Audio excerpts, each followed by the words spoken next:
Samuel Lewis Navarro, ex vicepresidente de la República y aspirante a la presidencia de la República por el Partido Revolucionario Democrático. Varios temas que analizar: mesa de concertación, venta de acciones. El gobierno dice que tiene la oportunidad o exige la oportunidad de explicar a la mesa de concertación del porqué de las ventas. Ahora, en medio de esta noticia de que hay un hueco en el presupuesto de al menos 400 millones, primero dijeron 200, ahora son 400. Empecemos por ese tema, don Samuel, y bienvenido.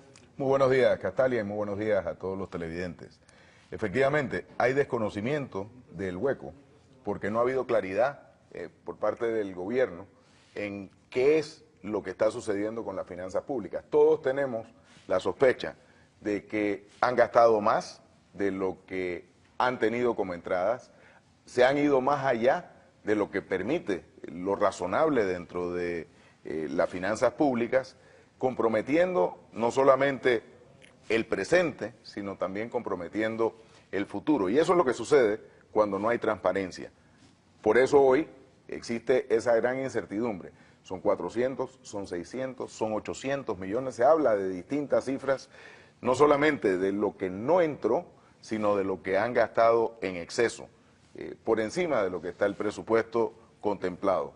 Y de allí que han tenido que manipular tanto el fondo fiduciario como otras legislaciones para tener que subir el límite del déficit fiscal, cosa que ya trasciende nuestras fronteras. Si vemos en el internet, hay informes de distintos bancos de inversión que apuntan hacia una preocupación grande a nivel internacional con el tema fiscal en Panamá y con el tema del futuro y la capacidad que tenga el gobierno de mantenerse dentro de lo que establece la ley. Si tenemos por primera vez en muchísimos años la bonanza que tenemos, el gobierno por primera vez está manejando los millones de dólares en su presupuesto, el más alto de la historia. Nunca ha habido tanto recurso para el Estado como en este momento. ¿Qué pasó entonces cuando el ministro de Economía y Finanzas nos reconoce en entrevista, se nos fue la mano en pollo? Mire, el desgreño con el que ellos han venido manejando las finanzas públicas es evidente.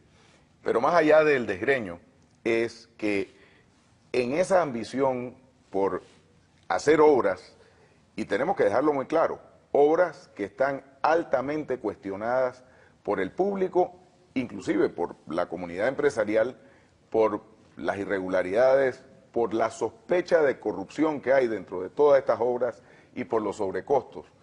En ese afán y esa, ¿qué te digo?, impulsividad, lo que han llevado es al país a comprometerse más allá de lo que realmente tenemos capacidad. ¿Y qué fue lo que falló a su juicio, Samuel? Porque las obras no son malas, las intenciones de mejorar el sistema de carretera, de construir hospitales, de construir un metro, al final si uno las ve, así lo analiza con cabeza fría, no son malas obras. Por supuesto que no. ¿Pero qué fue lo que pasó a su juicio? Castalia, yo te digo lo siguiente, tú estás en tu casa y tú dices, oye, yo quisiera ahora tener un carro nuevo, y quiero tener 2 carros nuevos, y quiero tener una casa más grande, y quiero que mis hijos vayan a una mejor escuela. Y cuando vas haciendo, todo eso es bueno. O sea, todo el mundo quisiera hacer eso. Pero tú tienes que sentarte a ver realmente el presupuesto me lo va a permitir o no. O al final lo que voy a estar es comprometiendo el presente y el futuro. Y eso es lo que ha pasado. Un mal manejo de la cosa pública, un mal manejo de... Y mira que no estoy entrando siquiera todavía en el cuestionamiento de las obras y sus sobrecostos y las sospechas de corrupción que hay en todas, porque ahí podríamos hablar muchísimo. O sea, inclusive hoy hablaba con unos amigos esta mañana antes de venir aquí al programa que me decían, plantea lo que ya se ha venido planteando, que si devolvieran la plata que se han venido robando, quizás ese hueco estaría resuelto, ¿no? O sea, estamos ante una situación de desgreño complicada con las irregularidades que se han venido dando en cuanto al manejo de las finanzas públicas. Hay quienes Pero esto es incluso- mucho más grave que solamente el hecho de que nos sentemos a cuestionarlo, porque lo que estamos planteando es la viabilidad hacia el futuro de un país, como dices tú, que ha venido prosperando y que está viviendo una bonanza económica importante. No sé si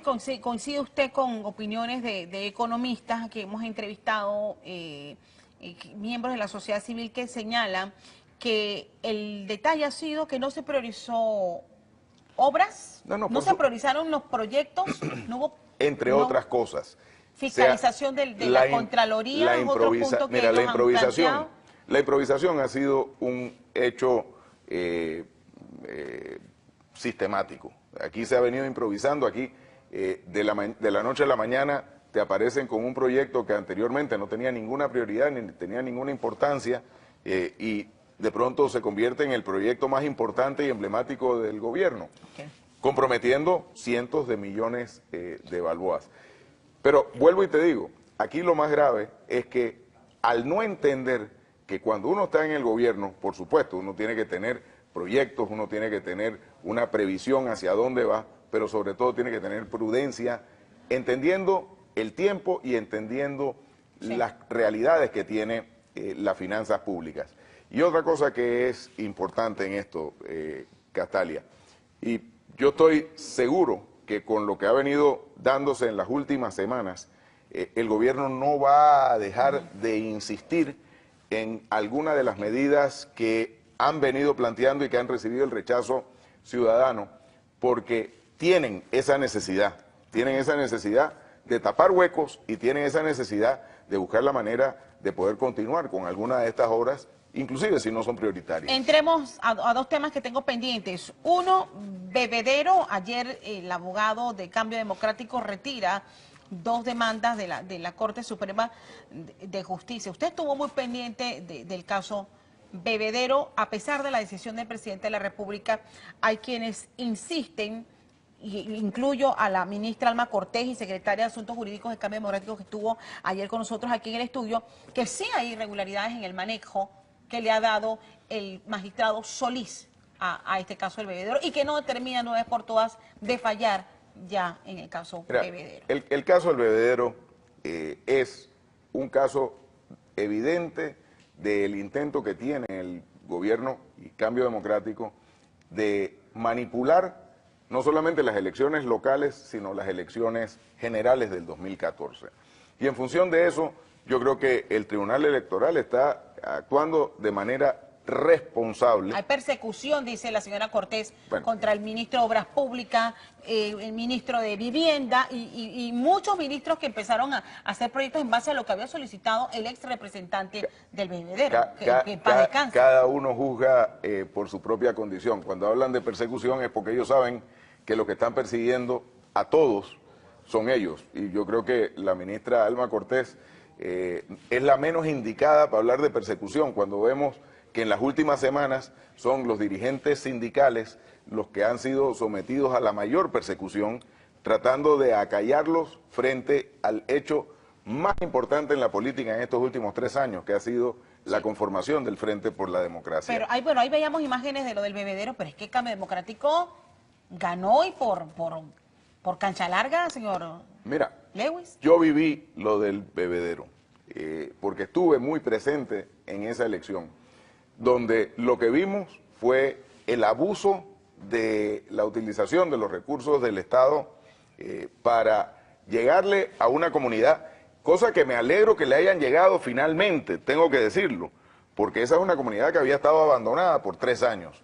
O sea que el que le llegaran con recursos a esa comunidad fue una bendición para la comunidad, pero a la vez fue una demostración de lo que están dispuestos a hacer para cambiar la voluntad popular, la voluntad del pueblo en un momento en que las necesidades son muchas. Y eso nuevamente... ustedes en desventaja. Por supuesto. Y hoy nuevamente lo vemos, cuando vemos en la forma en que se reparten las bolsas de comida, que se reparten las becas, que se reparten los 100 para los 70, que se reparten la red de oportunidades de forma política, te das cuenta de que la intención no es llegar a resolver el problema social que hay, sino a manipular la opinión pública para favorecer a Cambio Democrático. Se me acaba el tiempo, don Samuel, pero quiero preguntarle ya para finalizar otro aspecto que no se me quede por fuera. Y le preguntábamos al diputado Marcos González, el reto, uno de los principales retos que tiene la Asamblea Nacional en el nuevo periodo que debe iniciar este domingo,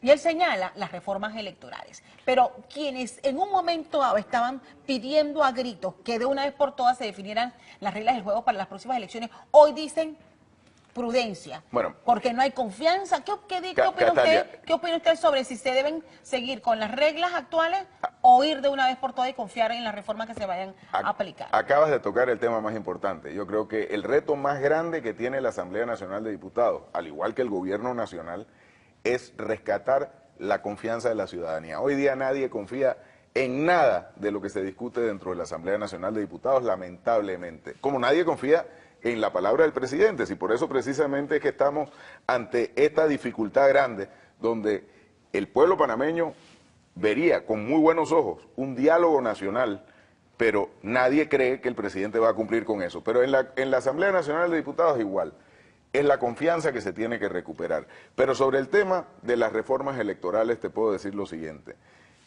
Como no hay confianza, lo que se está planteando es lo siguiente: que se discutan las reformas que fueron consensuadas en la Comisión de Reformas Electorales. Y que si así podemos avanzar, perfecto. Okay.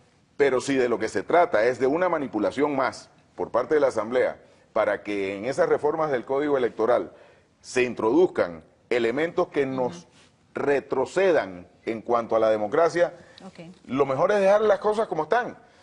Si así podemos pasar este periodo y que entonces nos aboquemos a partir del 2014 en unas reformas integrales, que es lo que el pueblo panameño está exigiendo y es lo que debemos nosotros comprometernos a hacer. Samuel Lewis Navarro, ex vicepresidente de la República y aspirante a la presidencia por el Partido Revolucionario Democrático. Gracias por acompañarnos.